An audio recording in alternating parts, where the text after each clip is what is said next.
que ele acabou de receber uma carta onde a melhor amiga dele de infância diz que está apaixonada por ele dias após a namorada acabar com ele. A namorada é essa que era a irmã dessa melhor amiga. Então é muito confuso, vamos admitir que é muito confuso, coitado do rapaz. Hello my bitches, como é que vocês estão? Estão bem? Hoje eu venho aqui trazer para vocês mais uma análise a romance adolescente. Porque sim, gente, eu adoro falar mal sobre romances adolescentes. Eu não falo mal de todos os filmes que eu trago aqui, eu falo mal de quase todos. E o filme da vez que eu vou martelar aqui no canal vai ser All the Boys I've Loved Before. Ou, traduzindo para vocês que não manjam do inglês, para todos os rapazes que eu já amei. Gente, e antes de começarmos a análise, eu quero que vocês curtam, comentem, compartilhem este vídeo para os vossos amigos que gostam de romance adolescente e os que não gostam também. E se vocês ainda não me seguem nas minhas redes sociais, sigam, elas vão estar a aparecer aqui em baixo. E na minha rede profissional aqui em baixo também.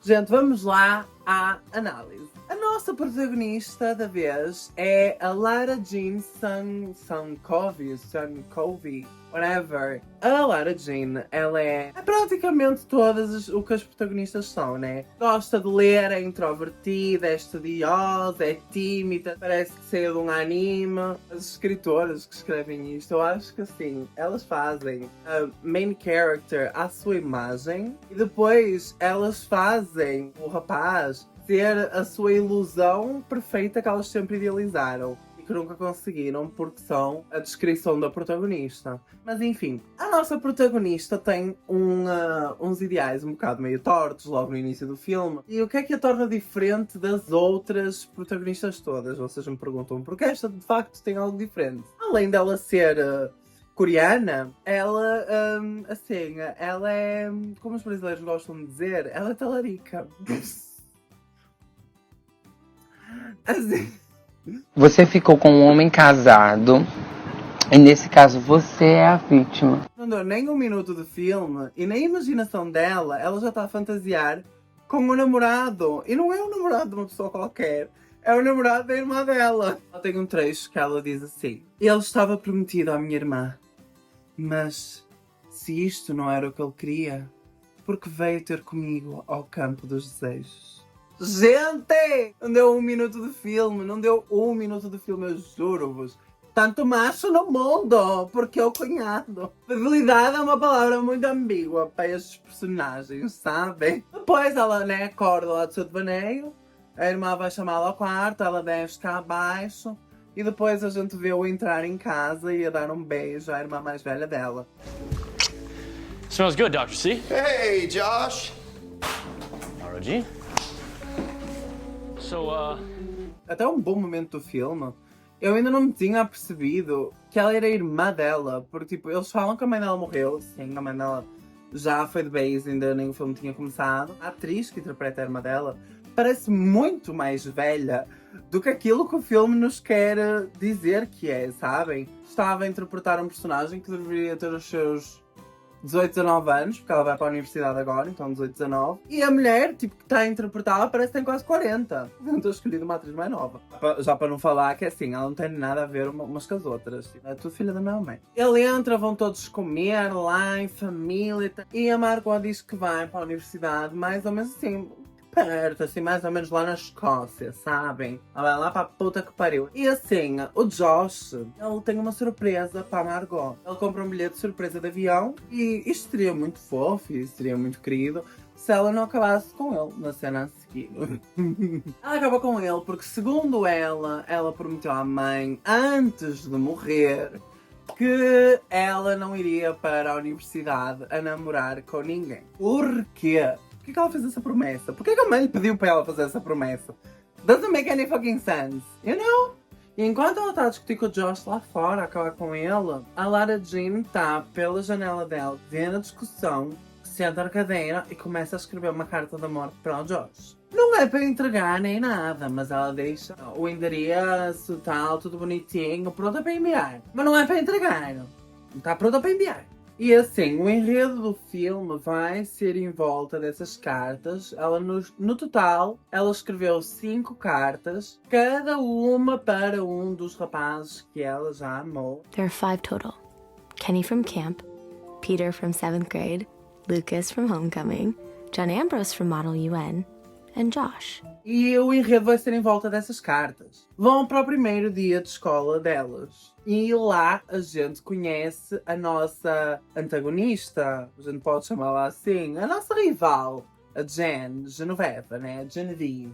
Toda no formato assim de Mean Girl. Logo de seguida a gente conhece a prima desta nossa rival. E vocês podem estar a pensar, ela é tipo sidekick da rival. Não, gente, ela é uma figurante que é a melhor amiga da protagonista. Que ela não gosta muito da prima dela. E o nome dela é Cristina. Mas ela também não tem muita relevância assim para o filme. Cute boots. Thank you so much for your service. Not everybody can pull them off. Lara Jean can rock them. But for you, cuz, well, let's just say it's probably a good thing you're playing it safe. With those, Uggs. E pronto, enquanto elas estão a ter esta discussão estúpida de crianças de tipo 13, embora elas tenham 16, a gente encontra-se com o nosso, assim, Já olhou pra alguém e pensou, o que passa na cabeça dela? o nosso par romântico de vários filmes, que é o Noah Centineo. Eu adoro, assim, o Noah Centineo, é muito gostosinho. Que vai fazer o papel de Peter Kavinsky. Remember Peter? The second non-recipient of one of my love letters? That's this Peter. Jen's Peter. A protagonista é mesmo talarica. A irmã só não basta, né? Tem que ser a rival também. Agora vamos falar um bocadinho da nossa irmã mais nova, a Kitty. E a Kitty está a passar por um drama. Ela não quer ter a vida posta em risco por causa da condução da irmã dela, da Lara Jean. Porque a irmã dela conduz assim, bem mal. E também eu acho que não era nem para ela estar a conduzir, tendo em conta que ela tem 16 anos, gente. Mas pronto, ela conduz mal para caralho. Tem uma cena que a Lara Jean está num parque de estacionamento, a sair da escola, e ela quase atropela o Peter. Good thing I'm wearing my helmet. You know, people usually check behind them before they reverse, to avoid killing others. It's a thing we do. Pra vocês verem que ela nem sequer checa os espelhos da retaguarda. Então, como a irmãzinha dela não queria morrer tão cedo, usava capacete e estava assim chateada. Porque antigamente quem as levava para a escola era a irmã dela mais velha. Só que agora ela está na escola, lá no cara mais velho. Portanto, né, ficou esse papel para a Lara Jean, que é a segunda mais velha ali, que é a irmã do meio. E a Kitty pensa, se a minha irmã tivesse um namorado, eu não precisava de pôr a minha vida em risco. O namorado dela podia nos levar à escola. Olha que boa ideia. E vai para o quarto onde a Lara Jean guarda as cartas dentro de uma caixa. E a gente pensa assim, o que é que ela irá fazer, né, gente? Sendo que ela já tem as cartas e os endereços, né? Não custa muito para uma criança de 11 anos chegar lá a chapar um selo e mandar pelo correio. No dia a seguir na escola, elas estão lá a fazer a sua aula de educação física, que é um inferno. Eu sempre detestei essa merda dessa aula, porque é assim, correr à volta da escola, de fato de treino, toda suada. Eu ainda por cima tinha uma crush na minha turma, ou seja, usar isso, ó, meu crush, ai, triste, sabem? Ai... Eu até gostava das aulas de educação física, porque a gente ia para os balneários, assim... Choices! Vai, continua. Foda-se. Ela estava lá a fazer a sua aula de educação física normal. E do nada aparece o Peter e ele vem falar com a nossa protagonista. Não de uma forma assim como se ele tivesse a rejeitar uma declaração que ela tivesse feito. Ele já vem com uma conversa meio torta, se sentia lisonjeado, mas que não queria nada. E do nada ela repara que ele está a segurar a carta que ela escreveu para ele. E aí ela desmaia. Quando ela vai acordar, ela olha, pergunta o que é que aconteceu. Ele diz que ela desmaiou, ajudou a levantar. Quando ela olha, ela vê o Josh com a carta dele na mão. Aí, uma pessoa nessa situação, que vê as cartas, com os seus sentimentos serem expostos, assim, vocês, o que é que vocês fariam? Vocês, negavam, diziam que aquilo era uma partida estúpida, que vocês não tinham nada a ver com aquilo, nunca viram aquelas cartas na vida, um idiota qualquer que fez aquela merda. Era o que eu teria feito. Vocês B, assumiam as responsabilidades, pediam desculpa, diziam que aquilo ali eram sentimentos privados que nem eram para ter sido expostos. Vocês C, fogem do país e mudam de nome e nunca mais voltam a ver aquelas pessoas na vida. Mas a Lara Jean escolheu a opção D, beijar o Peter Sentinel à força. A sério que chama, né, gente? Oh my God. Oh my god. Okay. Ai, trancar-se lá na casa de banho das mulheres. E também não dura muito tempo o sossego dela, porque logo aparece o terceiro rapaz a quem ela tinha escrito cartas, que é o nosso querido Lucas. Com o Lucas a situação torna-se mais fácil, porque ele assume-se gay, é super compreensivo, tornam-se amigos a partir dali. Vibes. Depois disso, a Lara Jean vai para casa, velocidade flash, começa a questionar a toda a gente quem é que enviou as cartas e quem é que poderá ter enviado as cartas, não é mesmo? Ela vai para o quarto, ela bate a porta e assim, ela sofre de uma doença muito rara, se chama esquizofrenia. E não é uma esquizofrenia qualquer, é uma esquizofrenia muito rara que faz com que ela alucine com os crushes dela na cabeça dela. You really ought to relax. I know you love me. Loved. Past tense. You're Margot's. Dear Josh, I lie awake at night and imagine running my fingers through your hair, feeling your strong arms around Shut me. up. Enquanto ela está lá a alucinar com o Josh, o verdadeiro Josh aparece em casa dela, porque ela ainda quer saber o que é que se passa. Agora, pausa para comentar que quarto desarrumado, o quarto dela, né, gente? Jean, Josh is here. You never saw me. Pelo amor de Deus. A solução para ela não enfrentar o Josh, ela tem uma ideia super brilhante, que é tirar-se do primeiro andar abaixo.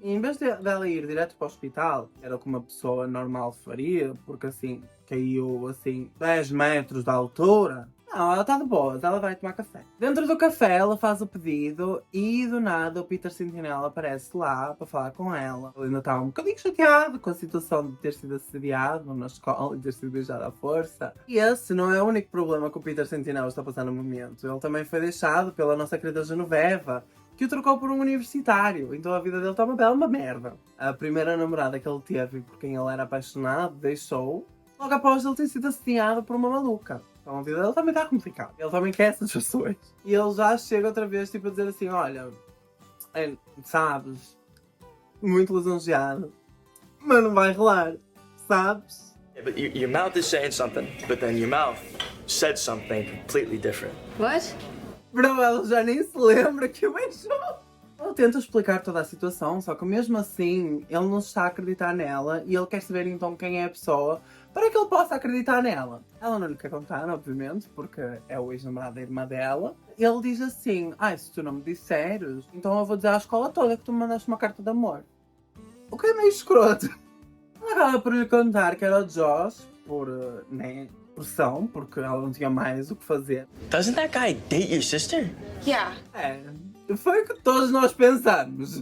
Depois que ele descobre que ele não é especial, porque ele descobre que mais um rapaz tinha recebido a carta além dele, ele diz assim, não te sintas especial de todo. 5 rapazes receberam cartas a contar contigo. Don't go feeling too special. You wrote 5 love letters? Yeah. Damn, Covey, you're a player. Ele aí finalmente entende a situação e dá-lhe boleia para casa. Ao chegar à casa dela, finalmente ela pede desculpa pelo por inconvenientemente ter beijado o Peter Sentinel sem o consentimento dele. E então o Peter tem a brilhante ideia, assim, a ideia assim, de centavos. Mas de conta está junto, estamos juntos, estamos a namorar. Mas não só para ele, para toda a gente. A lógica que ele usa é que se eles fingirem que estão a namorar, o Josh vai ver que ela não tem interesse nele e a Jen vai ter ciúmes de o ter deixado. Vai ter ciúmes da relação nova dele e vai querer voltar para ele. Eu também tive dificuldade em entender esta lógica, mas eu ainda acho que ela não existe. Imediatamente a Lara Jean nega, porque ela tem um neurónio funcional ainda a trabalhar, mas depois dela passar algum tempo a discutir com as vozes alucinantes da cabeça dela, ela decide que esse pato é uma boa ideia. Ela vai para a escola, vai contar ao Peter, e em vez dela ir à volta, não, ela vai no meio do campo adentro, para atrapalhar a merda do jogo. Hey, Kavinsky. What? Let's do this. Depois deles começarem este falso namoro e dele lhe tacar um beijo, ela decide que eles têm que fazer um contrato. I don't want you to kiss me anymore. Are you crazy? Who's gonna believe that we're in a relationship if I'm not allowed to kiss you? People are gonna get very suspicious if I'm not allowed to touch you. You can put your hand in my back pocket. Hand in your back pocket? Não pode beijar, não pode enfiar a mão no rabo. É essa a lógica. Não beija, mas mete a mão no rabo. Oh, eu achei bafo. Lógica de milhões. Os termos são que ele não a pode beijar. Eles têm que assistir uns filmes aleatórios quaisquer. E ele lhe vai mandar uns bilhetes, porque era uma coisa que a Jen queria muito que ele fizesse, ele nunca fez. E ele acha que é uma boa ideia para reconquistar a ex, fazer por uma outra rapariga algo que ele nunca fez por ela. E por fim, eles falam de uma viagem de ski que é conhecida por ser onde os adolescentes tiram as suas virgindades. E ela diz que não faz sentido eles porem a viagem de ski no contrato, porque é só daqui a 3 meses. Então o filme já dá esse spoiler que eles vão estar nesta palhaçada por pelo menos mais 3 meses. Que eles não teriam nem mencionado a merda da viagem se eles não tivessem a fazer essa palhaçada, tá lá. No dia a seguir, ele vai buscar as nossas irmãs Cody e a Kiri está toda animada. Eles têm lá uma interação e ele diz assim: ai, como é que tu conheces a minha irmã? E eles assim: ai, eu acho que sou o namorado dela. E ela era fica tipo...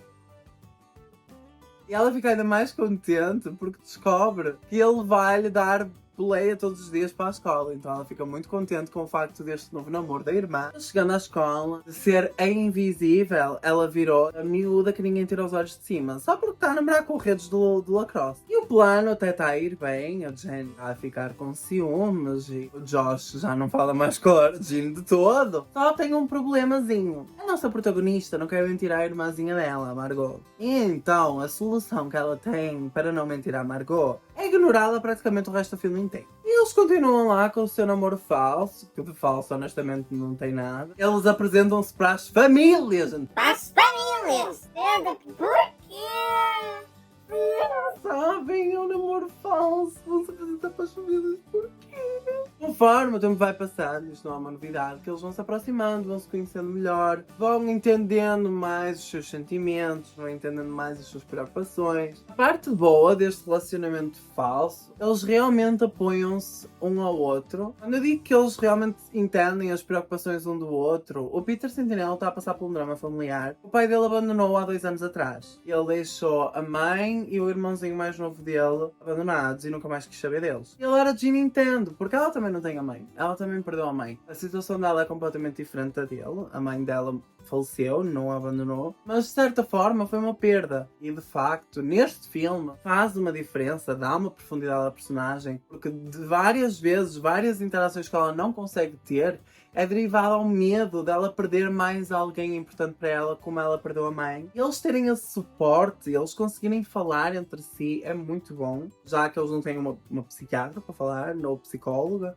ao menos eles têm um ou outro. E isso é realmente muito bonito de se ver. Passado um mês deste relacionamento falso ter começado, Josh finalmente consegue falar com a Lara Jean. Ele demora mais do que se consideraria plausível para conseguir falar com ela. Quando realmente consegue, e é aqui que o filme começa a me irritar um bocado, vejam, ele era o melhor amigo de infância dela e ele perdeu a namorada. E passados uns dias ele descobre que a melhor amiga está apaixonada por ele e esteve apaixonada por ele e nunca soube. E isto aqui tem feito muita confusão, porque a pessoa que o devia apoiar, que era a melhor amiga dele, não o apoiou, porque estava apaixonada por ele e ele descobriu sem querer. Ele não pediu para saber. Ela ainda tenta evitar a conversa, ela até questiona por causa do atual namoro dela. Ele usa a palavra he's a dick. É uma expressão para tipo, ela é um parvo, mas dick tecnicamente é pau. E assim, He's a complete dick! em todos os sentidos da palavra. Procurem ter na net, se forem maiores de 18, claro. Ela tenta se esquivar ao máximo e quando ela vê que não dá mais para se esquivar, ele diz-lhe que se soubesse que ia perder a namorada e a melhor amiga, tudo junto, que ele nem sequer tinha começado e ela interrompe-o e ela diz para ele não acabar essa frase e ela vira o jogo contra ele. Tadinho. Eu tenho pena do Josh. Ele é um fofo, honestamente, e só não deu certo para ele, sabem? Ele não queria saber que ela o amava, ele não pediu para saber e ele descobriu à toa, por causa da Kiri. Ele amava a irmã dela e ela mesmo assim acabou com ele por causa de uma promessa que ele não tinha controle sobre. E ela começou a namorar com ele sabendo da promessa. Tadinho, eu tenho mesmo pena desse personagem. Mais tarde, a nossa protagonista está na escola a comer com a Cristina, a fazer propaganda lá numa cadeia de fast food, debaixo das arquibancadas e, por mera coincidência, Jen e o Peter sentam-se literalmente em cima delas.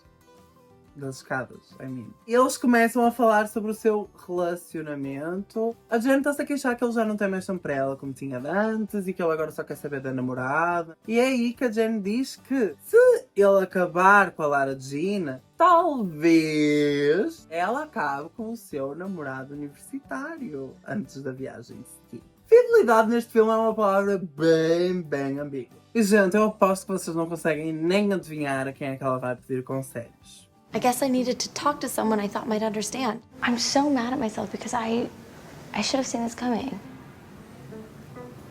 No, well, I don't know what to tell you. It sucks. Gente, mas ela é muito filha de uma puta, sabe? Ai! E qual é o problema dela? É que ela está a começar a ganhar sentimentos verdadeiros pelo seu namoradinho de mentira. E então ela decide que vai acabar com ele, porque já não tem mais o porquê de eles estarem naquele relacionamento. Porque a Jen já está morta de ciúmes e ela e o Josh já voltaram a falar normal. Ela chega à beira dele, ele fica um bocado fodido porque ela está a falar com o Josh. E ele fica tipo, ai, o que é que as pessoas vão pensar? E ela fica tipo, ai, o que é que as pessoas irão pensar quando te virem a falar com a tua ex no arquibancada? O que nem era para eles se importarem, né? Porque se o relacionamento é falso, então foda-se, né? Porque eles nunca decidiram torná-lo verdadeiro. Ele diz que a viagem de ski está no contrato. Para ela provar que ela não tem sentimentos por ele, ela diz que só vai à viagem se a Cristina for. Porque a melhor amiga dela é rebelde e a melhor amiga dela não vai a visitas de estudo e a nada que envolva a escola. Quando a Cristina vai falar com a Lara Jean, ela pergunta-lhe porque é que o namorado dela está o tempo todo a pedir-lhe para ela ir a essa viagem. Tu sabes que eu não vou a atividades escolares. Tu sabes, amiga. Ela diz, sim, eu sei, gata. E é por isso que eu disse que só vou se tu fores. E ela fica assim, mas tens que ir? Ela tinha duas opções como boa amiga para seguir. Aí ela podia dizer assim, realmente ao passo, tu não queres mais, estás farta dele, então acaba, é melhor acabar. Ou então dizer-lhe assim, ao passo, se calhar é melhor vocês terem uma conversa e se virem que não dá para ir para a frente, então vai cada um para o seu canto. E se virem que dá para continuar, então continuem. O que é que a Cristina escolhe fazer? A Cristina diz assim, não, tu vais, porque eu vou. Porque tu tens que lutar pelo teu macho. E porquê é que tu tens que lutar pelo teu macho? Porque a Jen consegue sempre aquilo que ela quer e isso não é justo. Ela vai para a viagem, o pai até lhe dá um monte de preservativos, né? Para ela se divertir lá durante a viagem. Ela vai na viagem, mas o clima está bem merda entre eles. Ela nem se senta ao lado dele. Ela não sabe esquiar, ela fica meio refugiada nos livros. E a um dado momento ela acaba por se abrir ao amigo gay dela. E ele diz para ela parar de ser otária e ir ter com ele ao jacuzzi. E assim, como é que ele sabe que o Peter estava na jacuzzi à espera dela? Também não sei, o filme também não explica. Mas assim, ele sabia, ele estava lá. Eles têm uma conversa sincera, resolvem-se e ficam lá na jacuzzi. Mas assim, interações calientes, gente. There's no one like you, Cody.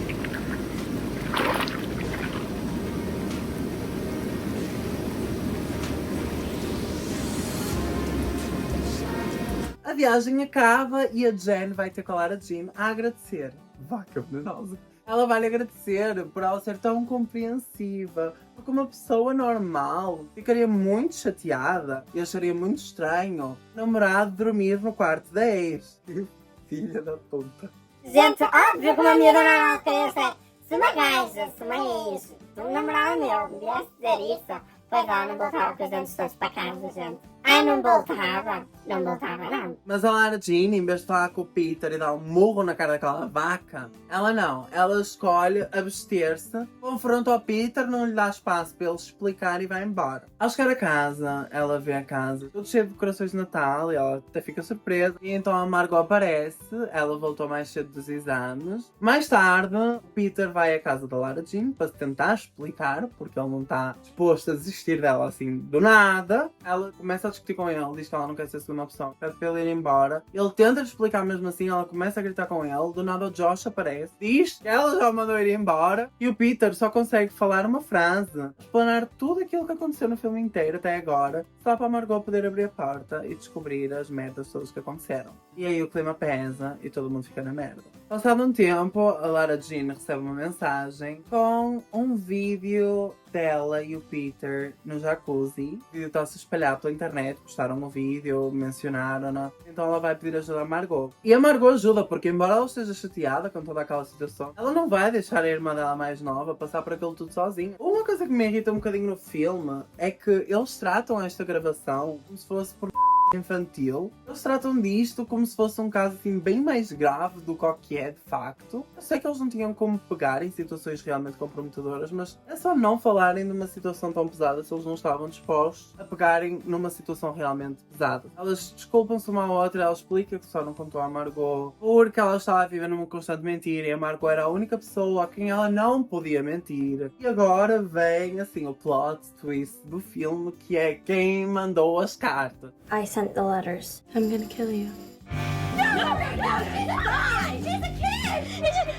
You look so lonely! He just sent all 5 of them! I thought 5 chances at a boyfriend was better off! Toda a gente já sabia que ela tinha enviado as cartas, né? A única pessoa que não sabia era a Lara Jean mesmo. Eu quero trazer um fun fact do filme. Quando ela tá lá a falar com a Margot para resolver o problema da foto toda do jacuzzi, foto da cara de bloqueio que ela disse que queria tirar, essa foto foi tirada no set, off cameras, enquanto eles estavam realmente a descansar ali agarrados. Ela não pôs aquela foto para a cena, ela pôs e eles aproveitaram aquilo e eu achei aquilo ali tão fofo. Quando ela volta à escola, ela descobre que o seu cacifo foi vandalizado. Quando ela vê isto, ela fica muito chateada. A Christine pega na foto, amassa, atira ao Peter Sentinel e diz assim, faz alguma coisa. Ele diz que não sabia dessa info, mas eu acho bem estranho essa informação não ter chegado nele até então. Dá 4 berros na escola, diz assim... Yo! Não que seja da vossa conta, mas eu e ela a gente não teve nada. E se eu vejo mais alguém a falar sobre o assunto, leva um burro.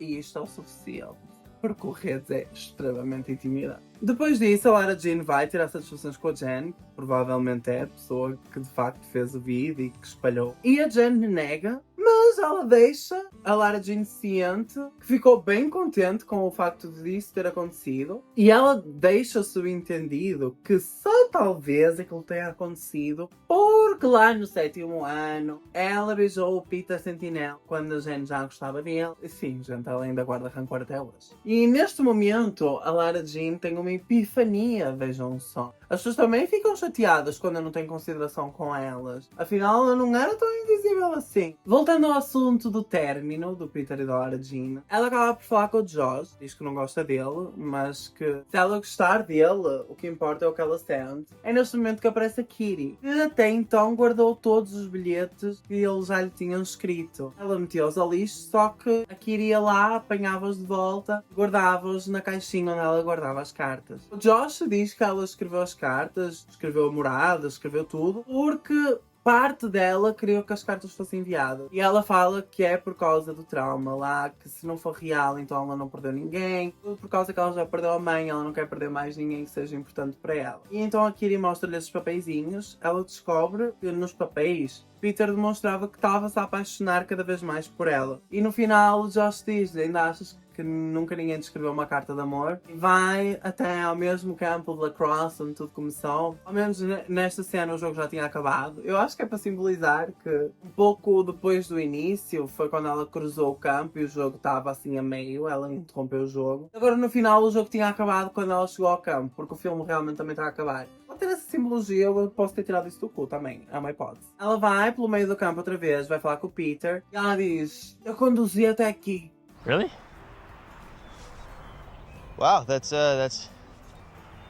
great. Congrats. Obrigado a Deus! É quando ele nota que ela tem um bilhete na mão, ele vai tirar o bilhete da mão e ele diz-lhe, eu só vou ler se tu quiseres que eu leia. Dear Peter, I need you to know that I like you, Peter Kapinski. I'm in love with you, Lara Jean. You gonna break my heart, Covey? Pronto, eles beijam-se, começam a namorar e são felizes até ao segundo filme. No pós-créditos aparece um macho aleatório à porta dela com um ramalhete de flores. Um dos rapazes que ela já amou. Sendo que não vai ser o Peter, não é o Josh, não é o Lucas e não é um moço. Veio a carta para casa, portanto é o 5º. Lara Jean, it's for you!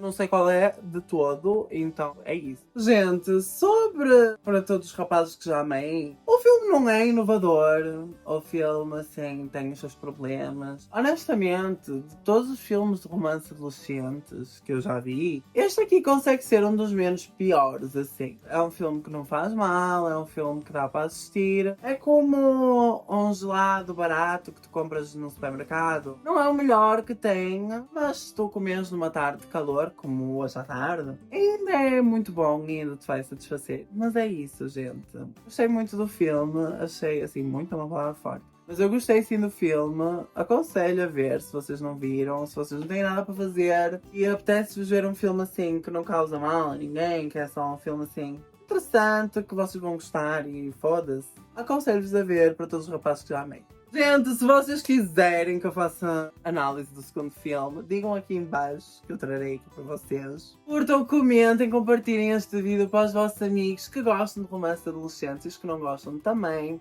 É para eles ficarem a gostar ou detestar ainda mais, vai que, né? Se ainda não me seguem, sigam nas minhas redes sociais, vão estar a aparecer aqui em baixo, It's Darcy Golden em todo lado. E na minha profissional Beauty by Lua Bliá, caso precisem de uma maquiadora esteticista, estou eu aqui para vos ajudar. Um grande big beijo e até ao próximo vídeo. Tchau!